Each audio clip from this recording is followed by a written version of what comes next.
कोल India के अधीन काम करने वाले नियमित कोयला श्रमिकों की हादसे के दौरान मौत हो जाने की स्थिति में अब उनके आश्रितों को मिलेगा 1 करोड़ रुपए का अतिरिक्त बीमा लाभ। वहीं दूसरी तरफ हम ठेका श्रमिकों की अगर बात करें तो उनके आश्रितों को 40 लाख रुपए का मुआवजा मिलेगा।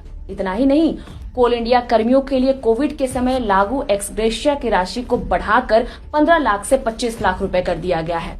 कोयला मंत्री जी किशन रेड्डी ने शुक्रवार को रांची में इसकी घोषणा की। उन्होंने कहा कि यह व्यवस्था विश्वकर्मा पूजा के दिन यानी कि 17 सितंबर से लागू हो जाएगी। इसके अलावा कोयला खदानों में ड्रेस कोड भी लागू होने की जानकारी साझा की गई।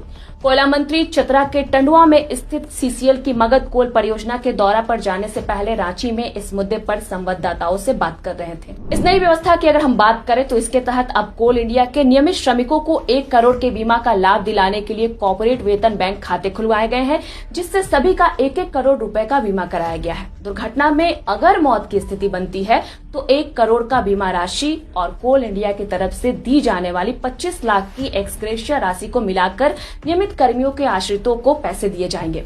वहीं ठेका कर्मियों के आश्रितों को बीमा और एक्स ग्रेशिया के 25 लाख मिलाकर भुगतान किया जाएगा। प्रेस से बातचीत के दरमियान केंद्रीय मंत्री ने आत्मनिर्भर भारत के संकल्प को दोहराते हुए कहा कि अभी हमारा देश विश्व की चौथी अर्थव्यवस्था पे है और हम धीरे धीरे तीसरी अर्थव्यवस्था बनने की ओर अग्रसर है। ऐसे में कोल इंडिया की महत्ती जो होगी भूमिका होगी। केंद्रीय मंत्री ने कहा कि हमारा पूरा जोर घरेलू कोयला उत्पादन बढ़ाने पर है। देश की आर्थिक प्रगति के लिए युवाओं को आगे बढ़ाने और उन्हें रोजगार उपलब्ध कराने के प्रति सरकार पूरी तरीके से गंभीर है। मंत्री का कहना है कि कोयला सेक्टर में आयात घटाने और घरेलू उत्पादन बढ़ाने पर पूरी तरीके से जोर दिया जा रहा है। कोयला मंत्री ने यह भी कहा कि पिछले साल आयात कम करके करीब 60,000 करोड़ विदेशी मुद्रा की बचत की गई है।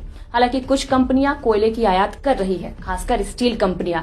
इसी तरह स्टील प्रोडक्शन बढ़ाने के लिए लौह अयस्क और कुकिंग कोल चाहिए। ठीक वैसे ही सीमेंट प्रोडक्शन की अगर हम बात करें तो उसको बढ़ाने के लिए लाइमस्टोन का प्रोडक्शन बढ़ाना होगा, साथ ही साथ कोयला प्रोडक्शन को भी बढ़ाना होगा।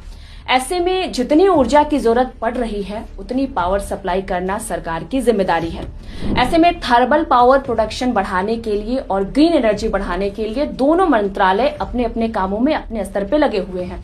सौर ऊर्जा को भी बढ़ावा दिया जा रहा है, साथ ही साथ कोल श्रमिकों की सुरक्षा का भी भरपूर ख्याल रखा जा रहा है। फिलहाल इस खबर में इतना ही। नई अपडेट्स मैं करूंगी साझा। आप देखते रहिए द फोर्थ पिलर। मैं थी आपके साथ सृष्टि।